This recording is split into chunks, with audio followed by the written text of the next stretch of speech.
Welcome to the Femsplainers. I'm Danielle Crittenden, and I'm here this week in my virtual studio with a very dear friend who has been across the Atlantic for many, many months, but is now over in the United States, Anne Applebaum. Hi, Anne. Hi, Danielle. I wish I was physically with you, but at least we're in the same city for once. We're in the same city finally. When was the last time you were in the United States? It was December 2019. I believe we went to a Christmas party together, or there were some Christmas parties. Then I left town planning to come back in March. And that was it. And then in March, we had the pandemic and I never came back. I was in Poland when the pandemic began, and my husband and I have a country house there, and we just stayed there, basically.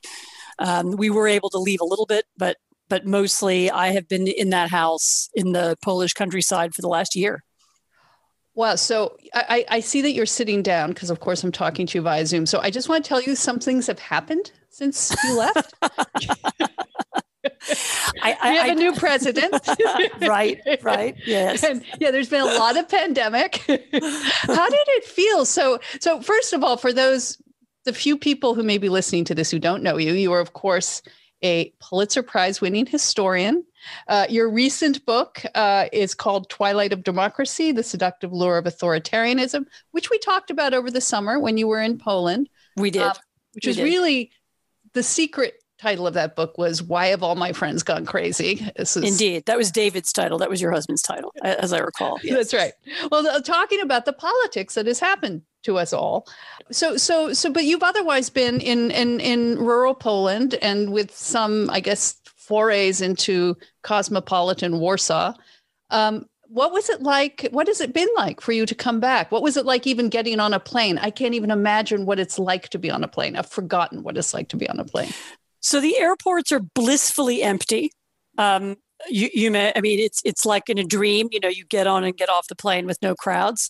The actual plane that I was on was bizarrely crowded. So there is transatlantic travel. And I have to say, not all that much else is different. It's not as odd as you think. I mean, everybody wears masks on the plane, but I'm so used to that now, it doesn't bother me. And all of the, you remember both how awful transatlantic travel is and how miraculous, you get on a plane for 8 hours and here you are, you were in Europe and now you're in the United States. One really didn't appreciate the amazing, the amazing technology that made it possible for us all to do that. And in my case, I used to do it quite a lot. And we'll see whether that will be possible again. But no, coming back was, Dulles was empty, no traffic, got home with no problem, walked into a small and empty rented apartment that I've decided to quarantine myself in for the next couple of weeks before I see anybody. Here we are. And I'm now, for the first time, experiencing the American version of the pandemic. Well, you grew up in Washington, D.C., it should be said. And you are coming back now to teach because you teach at Johns Hopkins. But I'm assuming you do that still virtually, or will you be doing that in person? I'm co-teaching a course called Democracy with Yascha Mounk, who's a academic and writer, journalist also, who writes about democracy. And we are starting out the semester online, and it is my fervent hope that later on it will be in real life. When somehow we all get vaccinated or somehow the thing improves, and I hope at least by the second half of the semester, we can see the kids, in a room. But yes, it does begin online, and I've been doing, practicing using PowerPoint and Zoom together in order to be able to illustrate my lectures. But I did want to be in the same time zone. I wanted to be here while I was teaching. And then, as I said, there's this chance that we could do it in person. So anyway, that's the reason why I'm in town. I was thinking also, you joined me last summer when the podcast was doing its author series with Emily St. Mandel, author of Station 11, about what happens to, it's sort of a post-apocalyptic novel about the aftermath of a much more devastating pandemic. And there was a lot in that book about memory and the loss of remembering what daily life is like. I don't think I've been on a plane since, I was trying to remember, I think since a year ago in January when I went to see my kids in California. That was the last time I got on a plane. But there is a kind of, and I mean, your history of Eastern Europe, where regimes come in, they take power, and people lose what previous life was like, what free life was like, what things that they took for granted was like. And I feel in a strange way that that is happening to us. A friend of mine said to me, he was describing, he's also been mostly out in the countryside. He was also somebody who was very cosmopolitan, moved around a lot, went out a lot, had a lot of friends. He said, the strange thing is that I can't really remember what my life used to be like anymore. What was so appealing? Why did I go out every night? And yeah, but you're right. It is as if there's been a kind of break.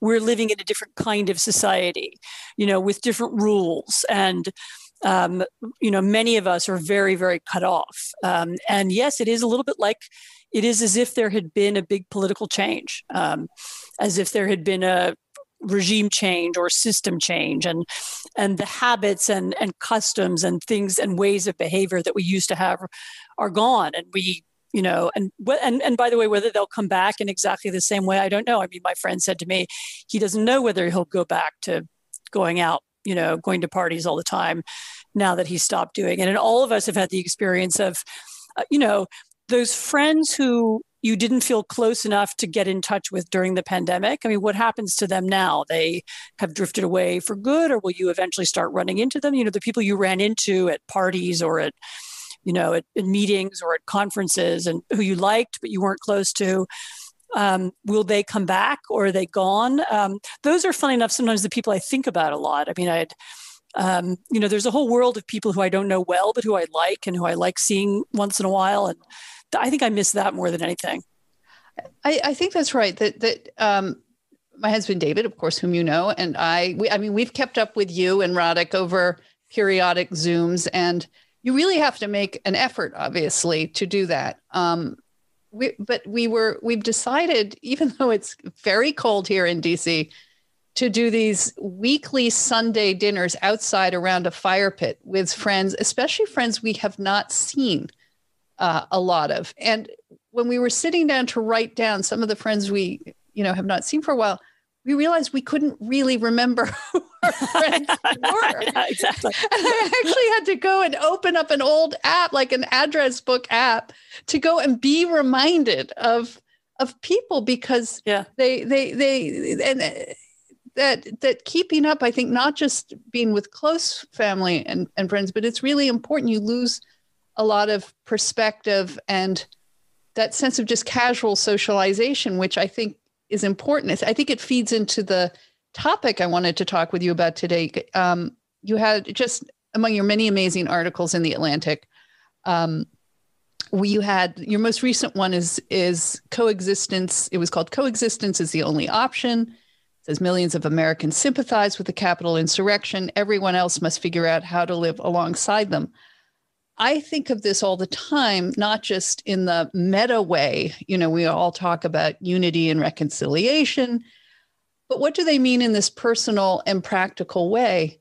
And with this pandemic, I am just aware, and I have relatives who I would classify, friends and relatives, of friends and relatives who have gone crazy, as to your book, because they have spent so much time on the internet, like their days have become completely immersed in online communities, in conspiracies, and that is now what is real to them. And I'm wondering if this past year hadn't happened with a pandemic, whether we would have seen what happened on January 6th emerge, whether the country would be this divided and alienated from one another. That I think the pandemic and this sense of isolation and these loss of friendships have contributed something to this now mindset.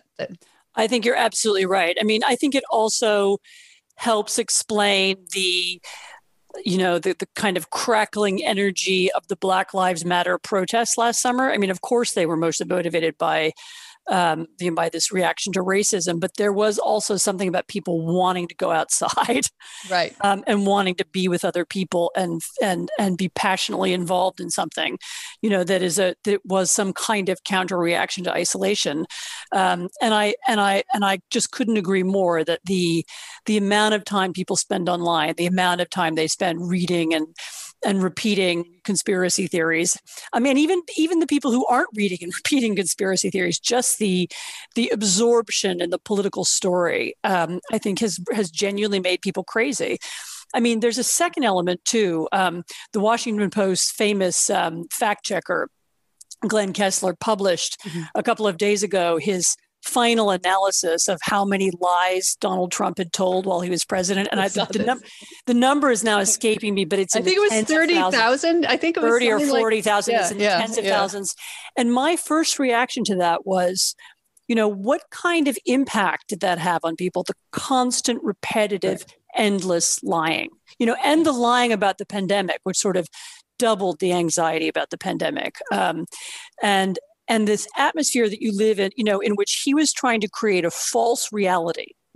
From the beginning of his presidency, he was trying to create a false reality in which, he wanted some people to live in a world where everything that he said was true, that was completely contradicted by reality, whether it was dumb things like how many people came to his inauguration, or whether it was, redrawing the hurricane map with a Sharpie, or whether it was lying constantly about there was a veterans bill he kept lying about. I mean, I know some of the fact checkers, he kept claiming to have done things for veterans that he never did. Right on up to the lying about, the final big lie about the election. And by the time he got to that, he had created this alternative world of people who no longer believed anything. And the point is that not just that they didn't believe the mainstream media, right? They don't believe the Washington Post. They didn't believe the election officials in all 50 states, including Republicans. They didn't believe the courts, including the Supreme Court, which looked over and over again at these phony, electoral fraud cases and chucked them out one by one, sometimes laughing at them. So they weren't believing Republican officials. They weren't believing conservative judges. They were believing nothing except Donald Trump. And the combination of the madness of isolation, this alternate reality that people were living, has left us with this huge social problem, namely, and I don't know how big a group of people it is. I don't know whether it's 10% or 20%, 25% of the population don't believe that Joe Biden should be president. And unfortunately, they sympathize with the Capitol rioters. They think Trump really won.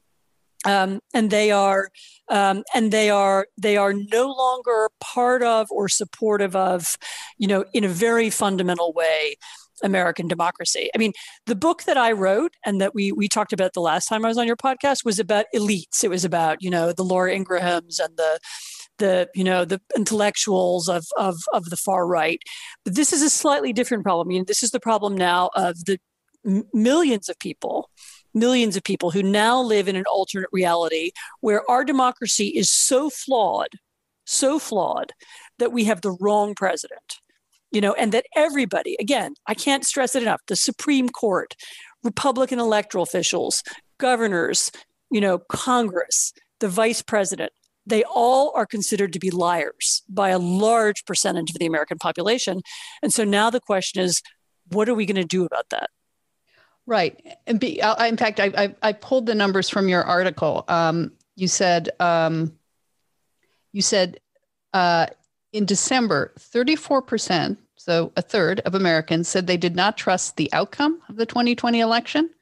More recently, 21% said that they either strongly support or somewhat support the storming of the Capitol buildings. So that's like a fifth of the population.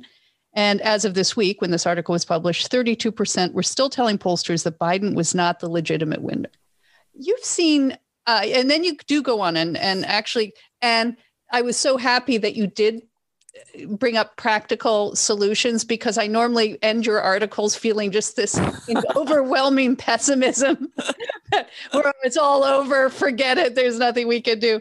But just before we go to some of these great ideas that you have, some of them I assume come out from your own research, your own study of history, of seeing other societies where large sections of a population have been captive of a big lie, whether or factional animosity.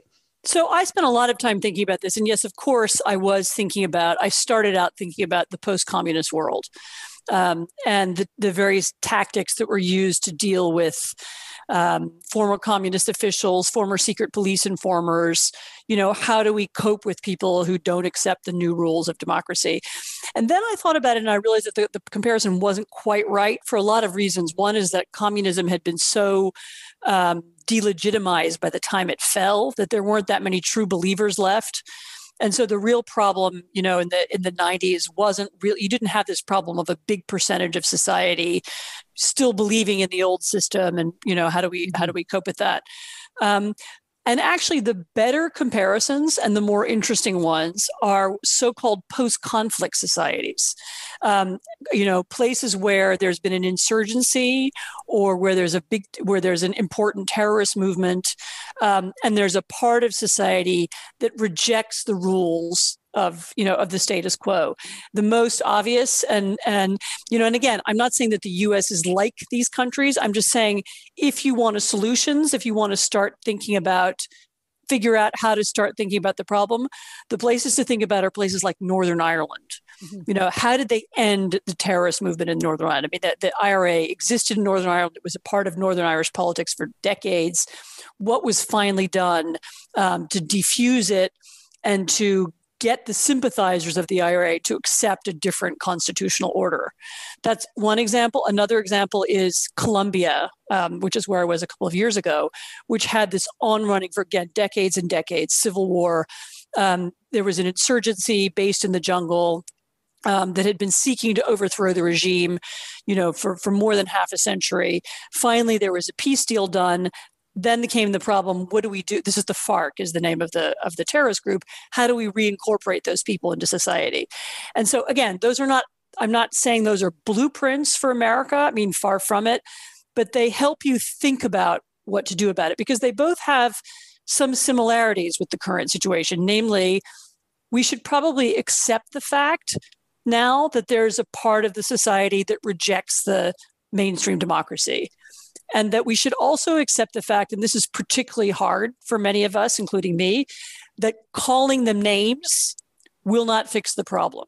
So you can call them fascists, and there's been this big argument online and in the papers in recent days about whether it's appropriate or not to use the word fascist when talking about this effectively anti-democratic movement in America. There's a couple famous historians and philosophers have weighed in, and it's one of these things where I think it's a very interesting comparison, and I'm open to the idea that there's a very interesting parallel between this movement in the U.S. and the fascists of the 1930s, and that therefore, speaking as a historian or philosopher, it's a useful word to use. Mm-hmm. But I don't see where it gets us politically. If I call them fascists or if I call them white supremacists, how does that help? Right. How do we, it's the same in with the FARC, if you call them terrorists, okay, they are, but so what, now, and what do you do that, after that? And so then the question is, how do you, and then also the other thing you have to accept is there may not be any reconciliation and there may not be any dialogue possible. So it's possible that we can't all sit down together and just talk this one out. Right. That we will find some solution by discussion. And therefore, in the article, I say, I mean, again, the ideas are all borrowed from people who do conflict prevention and sort of peace, so-called peace building operations. And one of the first lessons is you change the subject. So instead of hammering on about fascism, you say, all right, let's fix something. Let's talk about something else. Let's talk about let's talk about how to fix healthcare in every community, or let's talk about creating a real volunteer corps who's going to help deliver the vaccine. Let's get AmeriCorps, let's revitalize that idea. That was a sort of American-based Peace Corps, and pull people together from different parts of society and get them to go work on concrete problems, whether they're, opioid clinics or building bridges or, anything practical and pragmatic that interests all of us and that we can all be part of and be invested in, and doesn't have us talking about these existential differences that we now have. Right. Like the army is so good at doing that, of bringing. Historically, armies are famously good at doing this, that they bring people together from different walks of life. They get them all working on a project, and all kinds of social issues and racial issues, if not entirely disappear, they just become irrelevant. If you're in a war, you don't care if the color skin the person is next to you. You just want, you want to win them, you want to help them win. And it's a similar idea. If we can work on projects together, if we can build bridges together, if we can, infrastructure investment now has such a bad name because Donald Trump turned it into such a joke, by saying he was going to invest in infrastructure and never doing it. But actually, it's not a bad idea. Getting communities to focus on how they want to spend money. How they can fix their terrible roads and terrible airports. It's another striking thing is, when you come to the U.S. from Europe, is how bad the airports are and how bad the infrastructure is. I think Americans just have forgotten now. They're just not aware how far it's fallen behind other democracies and other developed countries. And so getting people in both parties, and it actually, these things work better locally than they do nationally, but getting people to focus on things like that, on practical, concrete, solvable issues, this is how you end polarization, or this is how you make it matter less. Well, you also point in the article, though, that how difficult it is to reach people right now. That, first of all, in AmeriCorps, which I agree with, I wish they had that, honestly, for every kid coming out of high school. But we've got a pandemic, so people can't get together. And you've got people, I do read all my Facebook friends who are into conspiracy theories. And what is sort of alarming to me, these are people, some are like Ivy League graduates. These are by and large fairly elite people, college educated people. They believe very strongly that they're very pro-democratic, or they would say so, but they believe democracy has been stolen from them. That we are looking at a rule of socialism under Biden. It's Antifa socialism. We're going to have our money changed and taken away from us. And this is, in a way, you can see them, these people who would have been on your side of the Cold War and anti-Russia and the Soviet Union, are now talking themselves into believing that they are democratic against this hostile socialistic force that is going to impose, wokeism across the land. And therefore, the only way to deal with it is through violence, through insurrection. So our priority should be to avoid violence. And the Capitol incident was a warning of what you could have in other places. And again, the lessons from other parts of the world is that the way you get people to avoid violence is by getting them to do things together. So for example, with your friends, I'm sure you have this, I'm sure you have a tactic, and the tactic is when you see those friends or speak to those friends, and I have people who have close family members who they have this problem with. What you do is you talk about something else, right? You talk about your children, or you talk about, property prices, or you talk about next Thanksgiving, or you talk about some other subject other than politics, and you just leave it aside. And you find something else that you can share, or that you can do together, or that you can somehow be with them, or, without getting into the subject of who won the election. And somehow as a society, we're going to have to find some ways to do that, because that's because that may be the only thing we have to do. And it's not a very satisfying solution because, there are a lot, of course, people want accountability, and everybody who's broken the law, everybody who sought to murder congressmen should be in jail. But the bigger problem isn't the people who've committed crimes or the bigger problem is the millions of others, who have to be somehow lived with and somehow gotten along with. And the question for the Biden administration, and also for many state governors and for mayors, mayors are maybe in a better position to deal with this than many others, is how to, as I said, how to change the subject, how to get the different political factions to focus on something. I mean, here's an example that someone I talked to while I was researching the article said to me is there's this issue of state capitals. There being protests outside them, people worried about violent protests. And there have been a couple of them. There was a really bad one in Michigan. One way to think about how you could deal with this would be to get the relevant groups together in advance, whatever, the far right, the Proud Boys, or whoever it is in Michigan, or the Michigan militias, get the police, get others from the community, and have them all talk about how are we going to keep the Capitol building secure? Don't get them to talk about who won the election. How do we keep it secure? It's our Capitol building. We all share it. It needs to be kept safe. What are the ways to do that? And so even just having a community conversation about security, which everybody's involved in, can be useful. And again, it doesn't mean that everyone's going to like each other afterwards, or that all these various different groups will then get along. That's not the point. The point is that they have something they can discuss, and then the following morning, when they're all lined up against one another on some barricade, they don't start killing each other. And that's the point of these kinds of exercises. And this is absolutely the lesson from Northern Ireland, is that you involve the whole community in conversations about policing, but also about local education, about local investments, and then you have a base from which to move on.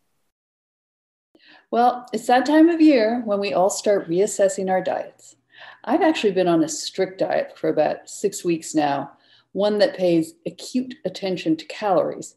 So finding foods that are low in carbs, high in protein, and frankly tasty can be a challenge. I'd all but given up on cereals, including granola, because so much of them are just filled with sugar and junk you shouldn't eat. But thanks to Magic Spoon, I've discovered that a healthy breakfast doesn't have to be boring. And we all know how important it is to eat breakfast for a great start to the day. There is 0 sugar, 11 grams of protein, and only 3 net grams of carbs in each serving of Magic Spoon. Magic Spoon is keto-friendly, gluten-free, grain-free, soy-free, low-carb, and even GMO-free. And there are 4 flavors: cocoa, fruity, frosted, and my favorite, blueberry, because I love adding fresh blueberries to, well, anything. And they all taste amazing. Honestly, too good to be true. But you don't have to choose just one flavor. Go to magicspoon.com/femsplainers to grab a variety pack and try all the flavors today. And be sure to use our promo code FEMSPLAINERS at checkout to save $5 off your order. And Magic Spoon is so confident in their cereal, it's backed with a 100% happiness guarantee. So if you don't like it for any reason, they'll refund your money, no questions asked. That's magicspoon.com/femsplainers and use the code FEMSPLAINERS to save $5 off. And we thank Magic Spoon for being one of our sponsors for this podcast. There was an interesting article in the Washington Post about this, about how are Americans going to start talking to each other again. And they had this anecdote that opened the story. It said, quoting now, "The other day, Stu Ross, a retired elementary school teacher, threw his neighbor out of his townhouse in Harrisburg, Pennsylvania. The guy had said he saw nothing wrong with the attack on the U.S. Capitol. Ross wasn't having it. 'You need to leave now,' he said. 'I can't believe you said that.' And the two haven't spoken since." So in a way, what you are saying is, the minute the guy says there was nothing wrong with the attack on the U.S. Capitol, you would say, "Oh, Would you like some more coffee? I'm just going to go to the kitchen and make some more coffee. Like, not to throw them out, not to engage. Or you would say, you know what? I really disagree with that. And I disagree with it so profoundly that I don't think we can talk about this anymore. But we share a fence, and maybe we should discuss the repairs in the fence tomorrow. Or I mean, right. I don't think there's any point in telling people they should pretend that they're not bothered, but you just have to find a way. You have to find something else to engage on. You just have to find some other topic. But one of the TV series we've been watching, Pandemic, I know we've talked, you and I have talked about this endlessly, but David and I think we've even talked about on the show, this story of French village, the French village, this little village that went through the 5 years of the war together. And at the end of it, I mean, talk about divisions and problems. I mean, you had people who had really overseen the deportation and murder of fellow village members, and the ones that weren't rounded up and punished, there was a lot of sympathizers, people maybe who didn't quite go down that road, but certainly aided and abetted and applauded a lot of that went on. But then they had to all come back together. And miraculously, suddenly everybody was had been in the resistance after the war was over. Yeah, the same thing happened in post-communist Poland. I mean, you cannot find communists anymore. Everybody, if they were a communist, then they were secret anti-communists. I mean, there's nobody. Right. I had to say that at the time, but of course, but in a way, we're in a kind of similar situation where people. I mean, you hope that people are going to come out of this, and I think a lot are, that after the Capitol, I mean, the raid on the Capitol was helpful in that it sort of confirmed where this thinking eventually leads, and that it is dangerous and it can erupt in insurrection.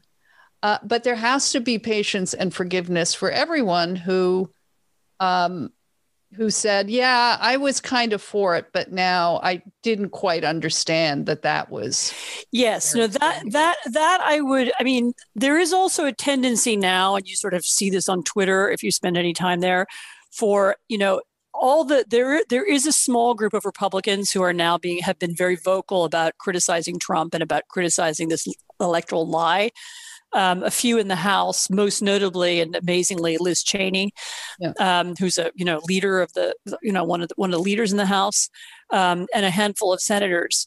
And I think an enormous amount of support and applause should be given to those people, annoying though it may be. So there are lots of people who say you should have seen it earlier, or where have you been for the last 4 years? Okay, fine, that's all true, but that's not the point. The point is.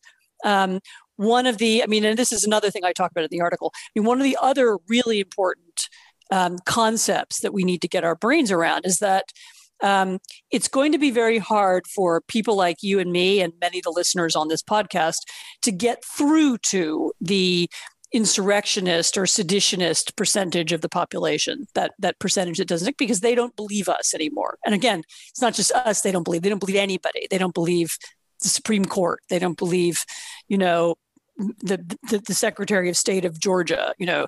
They don't believe anybody. They don't believe the Supreme Court. They don't believe, the Secretary of State for Georgia. And so what we're going to have to do is rely on trusted messengers. So people who have some standing in that community, Republicans or religious leaders, or business leaders, I don't know, who have some standing in that community and who will be better at talking to, Americans who no longer believe in American democracy than we are. And that means that anybody who is able to bridge that divide, any Republicans who want to do it or are able to do it, should be applauded and supported. Because you and me and, CNN and the New York Times saying that, this is all very bad and, we need to unify as a nation mean nothing to them. It doesn't matter what we say. Right. But there may be, in the Republican Party, there may be people with enough status to get through to at least some people, and to speak the truth. Ben Sass, who's written a brilliant clear piece about how we need to, deny the lies. Mitt Romney, who's been very clear about this from the beginning. Again, the Liz Cheneys, the Adam Kitzingers. I mean, there are several Congress people who've done it. They all deserve our help and support, even though, as I say, some people find it annoying that they have started talking now and wish they'd done so a little earlier. But doesn't matter now. The point is that we're really relying on them now to help us speak to the 10 or 15 or 20% of Americans who no longer accept the rules of American democracy. Let me just, before we end this, I want to ask you about your own personal war that you've been through. As you come out of these 4 years, I mean, you and my husband, David Frum, have been in a kind of bunker and warning about Trump from the beginning, for which you then began being accused of Trump derangement syndrome. Like, you guys were maybe the forefront intellectual ringleaders of people who were just so hysterical, just so crazy. You just so hated him. You lost friends. We all lost friends through this. How do you feel now? Like, when you look back on it and what's happened, how do you feel about, I guess, the role you played in it? And then I would ask, and how do you personally plan to go forward in terms of, I don't want to say making amends, that seems not the right term, but reaching out to people who you may still respect, but that you have fallen a little bit apart on this because of these politics. So I am not so self-regarding that I imagine myself to have played a very important role.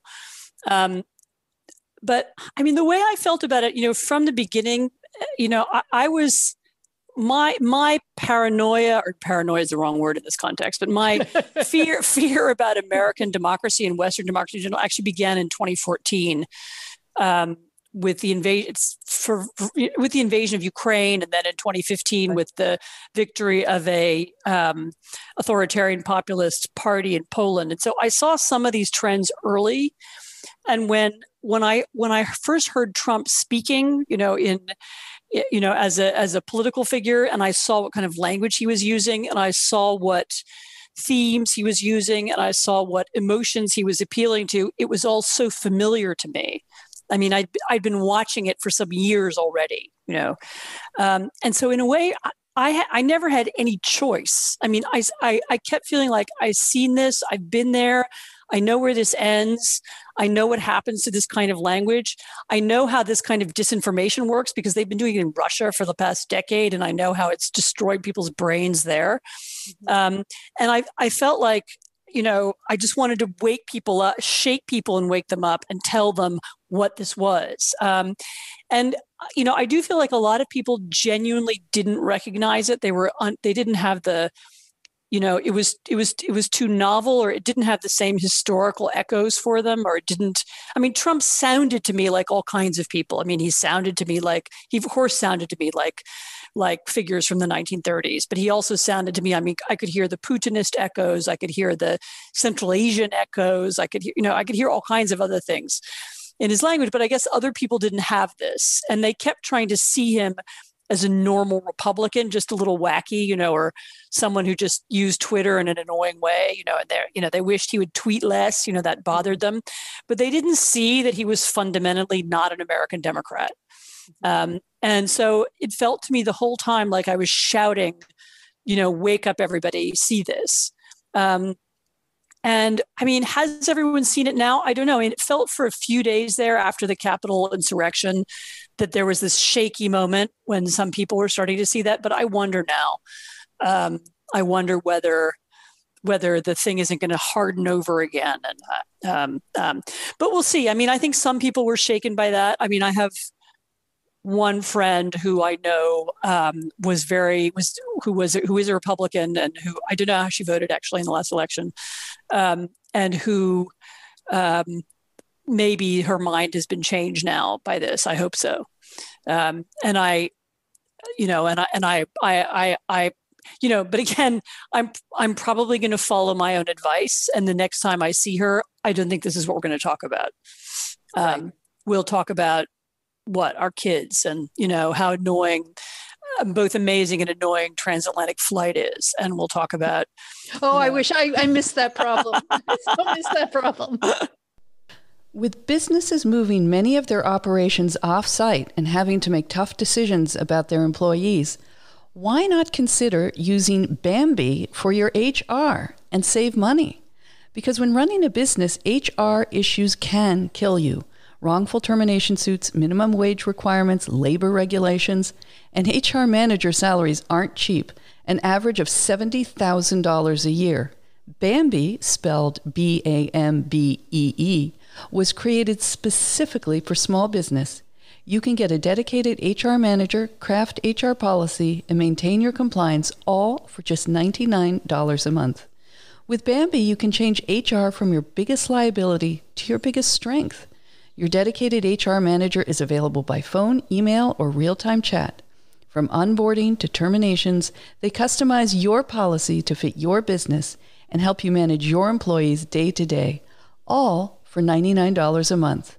Month to month, no hidden fees. You can cancel at any time. You didn't start your business because you wanted to spend time on HR compliance. Let Bambee help and get your free HR audit today. So go to Bambee.com/fem right now to schedule your free HR audit. That's Bambee.com/fem, spelled B-A-M to the BEE.com/fem. The disheartening news of and it's not disheartening. I mean, my God, we have vaccinations, but just the rollout, and I think people, it's slow. A lot of hope, and it's winter, and how we're going to try and keep our sanity and, I don't know, sense of community through this. You talked about in this article about it being, people are in like cult-like levels of need of deprogramming. And you mentioned going and sending, it's like ex-Scientologists who go and try and talk to the current Scientologists about I know you've been there, but I don't know who's coming out of it, I guess. I just see on my Facebook, I see people, and I actually only go to Facebook to look at this. I just see people wanting to dig in. I see them also wanting to not, I guess, feeling embarrassed over believing in something makes many people just double down. So now finding, and of course, now that Biden's in, now we're going to just turn all of our focus to him and double down on our theories of, he's a Marxist, radicalist, communist. The one I'm worried about is the vice president. I think she's going to become a target because she's, for obvious reasons. They hate her. Like the memes I've seen, it's like, I think it's worse than, I remember the very early memes about Michelle Obama. Yeah, exactly. It will be, Black woman in power. She will be the focus of all of their hatred and caricatures. But again, the best way to deal with this is to somehow, deprogramming people is all about showing them that they can have an alternative life in the society as it exists. Making them less afraid, getting them, just getting them not to talk about the obsession, move on to other parts of life or other areas of life. But it is difficult. And of course, deprogramming, it's not called deprogramming. It's called exit counseling when you get somebody out of a cult. It's something that can be done one-on-one, but it's very hard to imagine how you do it at a societal level. Again, bringing the FARC, the terrorist movement, back into the Colombian mainstream involved kind of job counseling and, life counseling. There was a whole program that was set up to help people, and it's hard for me to see how we're going to do this. And of course, the other issue, and somebody, a very clever woman called Molly McHugh, responded to my article on in a long Twitter thread and pointed out that the big difference between America and those other places that I've been talking about is that, when you're talking about reintegrating Colombian terrorists, or when you're talking about, the war, the post-conflict zones like Liberia, you have very impoverished people And sometimes the solution is offering people jobs and, raising people's living standards. And that can be a very quick fix to a lot of problems. Whereas in the United States, well, that could be part of the solution for a part of the population that we're talking about. It's clearly not for others. Your friends on Facebook who went to Ivy League schools and are, very well off are not, there's no economic incentive that we can give them to join the mainstream. We're going to have to think harder about what is the incentive, what would make them want to rejoin public life? What would make them, what would make them want to associate with us, basically. Well, you're right. And you make the good point that it is a kind of elite, like I can afford to be this crazy problem, because I think I read on Twitter just yesterday, somebody tweeted, I'm finding it very hard to get upset about cancel culture when my business is shut down. I don't have a job, yeah. I don't know how I'm going to pay for my rent. We've watched all these. I was walking along 14th Street the other day, which had become this incredibly lively urban hub of, you'll see it, Anne, in the next couple of weeks, of sort of revived Washington, D.C. And it relied so much on bars and restaurants, and it was just shuttered.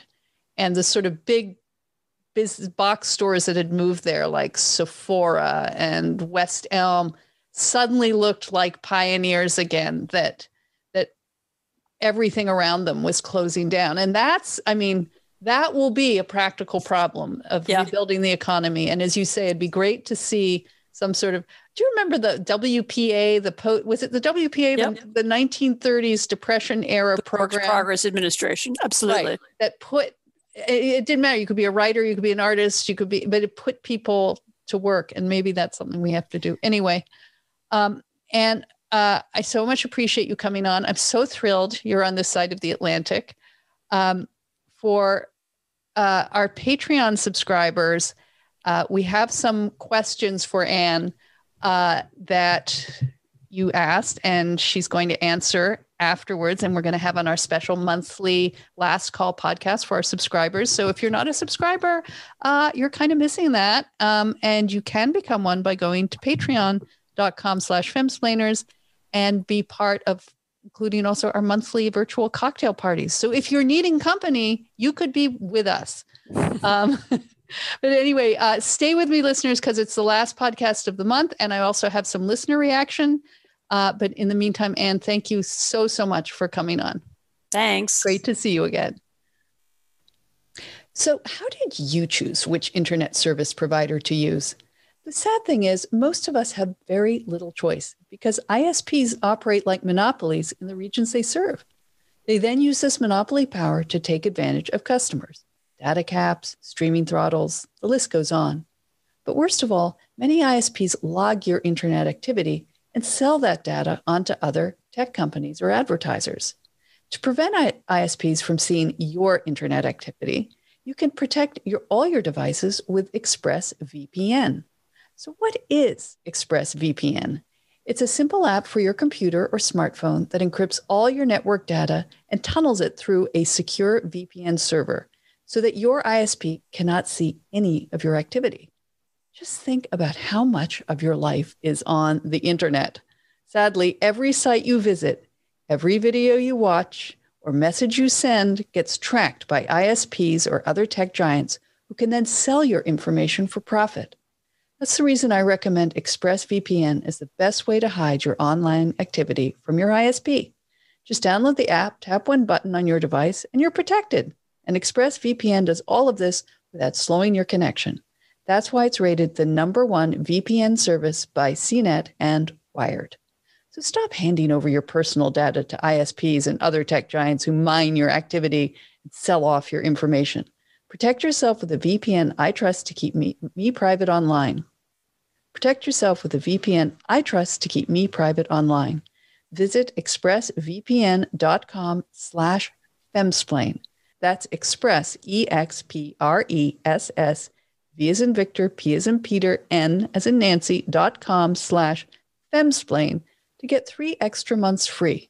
Go to expressvpn.com/femsplain right now to learn more and get 3 extra months free. So how did you choose which internet service provider to use? The sad thing is, most of us have very little choice because ISPs operate like monopolies in the regions they serve. They then use this monopoly power to take advantage of customers. Data caps, streaming throttles, the list goes on. But worst of all, many ISPs log your internet activity and sell that data onto other tech companies or advertisers.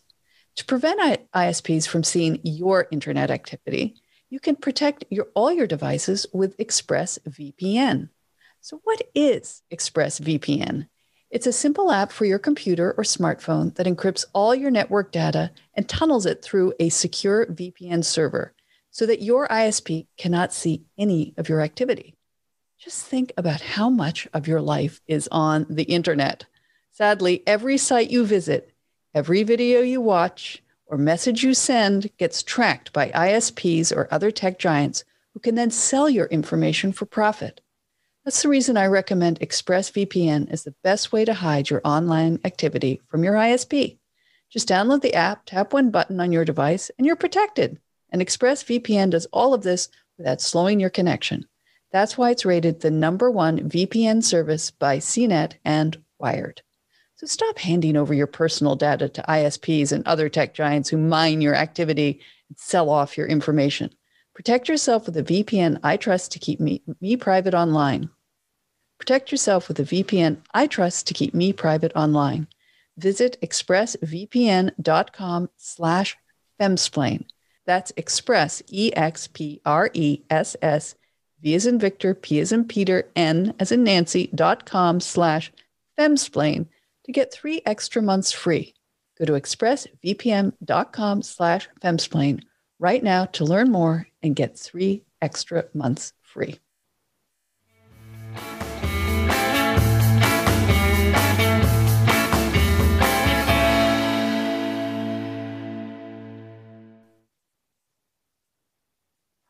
Well, that was a great discussion with Anne.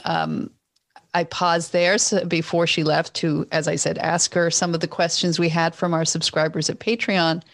And we had some great questions, including how to address the underlying despair that has caused so many to have lost faith in this country and its institutions. And someone also asked, given the number of guns in this country, are we lucky it wasn't more violent? What happened? So great discussion. And again, if you want to be part of that, listen to that podcast at the end of every month. Please consider becoming a member, support the podcast, keep us going at patreon.com/femsplainers. And now to some of the more general comments we received this month. We have Evan from Halifax. Ooh, fellow Canadian. Love hearing from my Canadians because I get to speak Canadian. And he begins his note, goody day. Well, goody day to you too, Evan. So he said, I recently listened to your November 17th episode titled, My Son is No Sex Offender, and I wanted to send in some thoughts I had on it. First of all, I want to thank you for doing the episode. I will admit that I knew beforehand that there were a lot of people on the sex offender registry that don't deserve to be there. I do believe the registry has its place.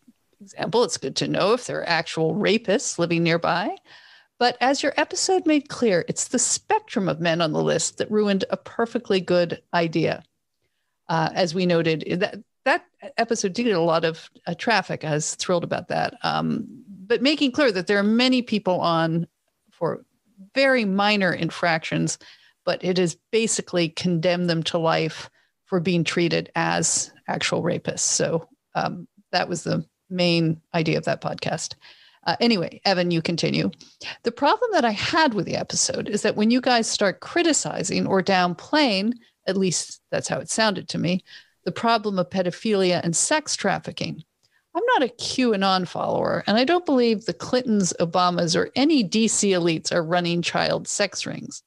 However, sex trafficking, human trafficking, child sex abuse is a very real thing. It is a huge problem in the US, and here in Canada, where I live. Just this fall, I listened to Gabriel J.X. Dance from the New York Times on Sam Harris's podcast, explain at length how much of a problem child sexual abuse is today. The tech companies can't keep up. To finish up, I think two things are true here.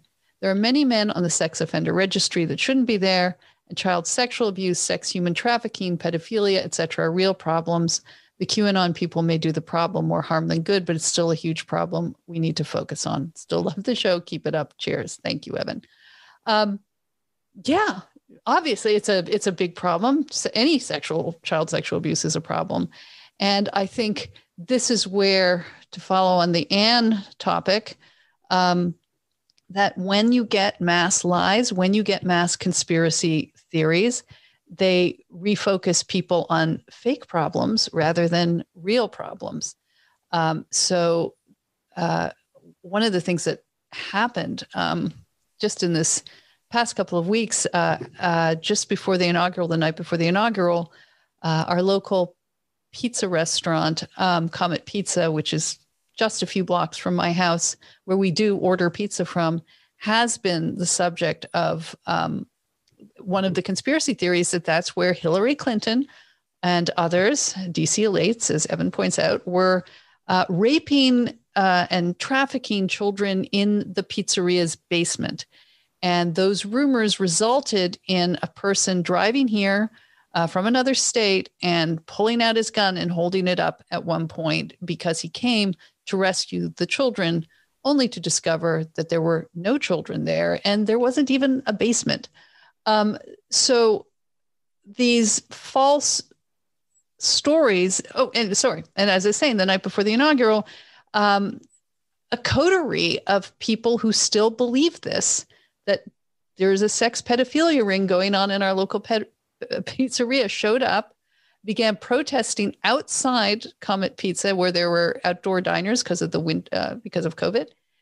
And what was sort of heartening was to the customers all stood up. Somebody started blasting a Lady Gaga song, of all things, and they drove them back. They drove the protesters away, dancing to Lady Gaga. And I thought, well, maybe this is a new era. This is great. We can start beating back these false, crazy stories. And Evan, I agree with you, and focus on actual real problems. And of course, we will continue to do that here. So I'm glad you enjoyed the show, and thank you for being a listener and for reaching out. Okay, here is the next comment from a Russian listener whose name is, I will pronounce it Andre, but it's a Russian spelling, which looks more like Andrich. And, hello, love our listeners from all over the world. And he writes, have been listening to your podcast on and off for a number of years. Lately, though, finding it one of the few destinations for a thoughtful and honest perspective that is also confidently lighthearted and not overworked. Thank you for the wonderful balance you have maintained for years. Thank you, Andre. And so I found myself perhaps binge listening to past shows that I've not had a chance to catch up with. So he goes on to say that his comments may seem irrelevant, but they go back to an episode we did with Julia Yaffe, who talked about a book she is writing about growing up in Russia. She talked on this podcast about how the men were all drunks and what a problem this was and is. And so his comment is a little bit lengthy, but I think given what we've been talking about for the past hour, this will put a lot of our American problems in perspective. So, Andre, you continue. You say, Julia mentions that women basically carried the country because all men are garbage, drinking, irresponsible, immature behavior, etc. This particular point hits home. It is remarkable and so painfully close to the truth. Yes, many men in the former Soviet Union did drink a lot, and this was very puzzling growing up. There was virtually nobody to look up to growing up as a boy, single mother, only child. Looking back, I've thought many times about why. Why were 90% of men in such a deplorable state? Until I found my answer, at least a big part of it. Having now looked at the former Soviet Union through the lens of Western thought, Soviet men was a group that the events of the 20th century were not particularly kind with. Before the 20th century, most men in Russia had to serve 25 years in the army or had to serve away on land, etc. Then World War I came, millions dead. Then 1917 and the Civil War, millions dead. Then collectivization. The most educated and productive families lose their livelihood or die. Then the famine in Ukraine, and not sweet in other places, millions dead or forcefully relocated. Then repressions, especially people of the more egalitarian, responsible, and educated kind. Then World War II, millions dead. Then perhaps a more stable period of communism broken by Afghanistan, many men dead. And Chernobyl, millions of people affected. Then another revolution, then Chechnya, etc. All the while, there is a nationwide army service mandate. Most of the service was nothing to look forward to. And so what you're looking at is at least a few hundred years of total bottomless doom, a hunt on a responsible individual. Responsible men have died out, no matter how much you want otherwise, but every 40 to 50 years, you and your family will lose everything you have. You will lose your house, you will lose some of your children or your spouse, etc. This is a land of mass PTSD. And so that's why they drink as part of the culture, or some sarcastically called it back in the former Soviet Union, the quote unquote unbearable lightness of being. That was Milan Kundera in the old Czechoslovakia. And recall, that's where now the strong men rule. Putin does not get mindlessly drunk. It is not the culture of his immediate circle. These are men who are strong enough to overcome the PTSD around them.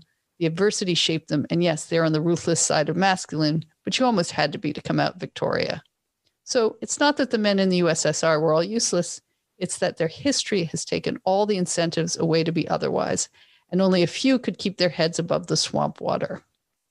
There is more about why this affected men more than women, but briefly I'd summarize my thoughts on this as a provide and protect as innate masculine values were met with wars, repressions, and communism.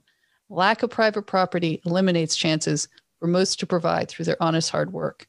PTSD and economic helplessness is powerfully depressive, but readily admit my understanding of that specific aspect is somewhat half-baked. Thanks again for the wonderful shows. Well, thank you for this perspective. It's certainly, last episode talking with Caitlin about frustrated and thwarted masculinity and the seriousness of the displacement and the change of roles between the sexes that has gone on past 30, 40 years in our own society has been difficult for people. But Andre, I think you've made the case that we should be able to bounce back from what we're going through right now, as bad as it may seem. All right, last comment. This is from Twitter. This was from the listener who reached out to us, to Caitlin and I last week, to ask, should she have a boob job? Oh, I'm so glad we're back on this topic. These are the topics I feel most authoritative on. She wrote, just listen to you and Caitlin on this topic. Could not have asked for better people from whom to get advice on my trivial, at least compared to the Capitol insurrection, life questions. Thank you. My husband is listening right now too. I've been reading both you and Caitlin Flanagan since I was a teenager. I still remember that my dad bought me What Our Mothers Didn't Tell Us when it came out. And I can't quite believe that I can just ask you a question on Twitter and hear the answer days later on a podcast. What a world. Happy Inauguration Day. Happy Inauguration Day to you too, or Inauguration Month. And be very curious if you could tell us what you decided to do. We all want to know. Caitlin and I obviously talked about it at length, and plastic surgery in general and the pros and cons. So I'd be curious to know what you did. So let us know. I'm Boobs. I don't know your name, but I'll just call you Boobs. We'll wait to hear from Boobs. All right. That's it for January listener reaction. Next week, podcaster and journalist Katie Herzog is going to join me to talk about vanishing lesbians. And I don't mean some magical disappearing kind, but she asks, where have they all gone? Apparently, they are coming out as non-binary or as men. And it seems as part of the larger issue of what it means to be a feminine, a woman in today's increasingly multi-gendered society. So I'll be with Katie next week. And subscribers can join me this coming Sunday, January 31st, at our monthly virtual cocktail party. If you become a subscriber before then, we would love to meet and see you in our Femsplainer podcast community. It's, of course, BYOB. And thank you to all of you who do support the podcast. So see you next time. Thanks. Bye-bye.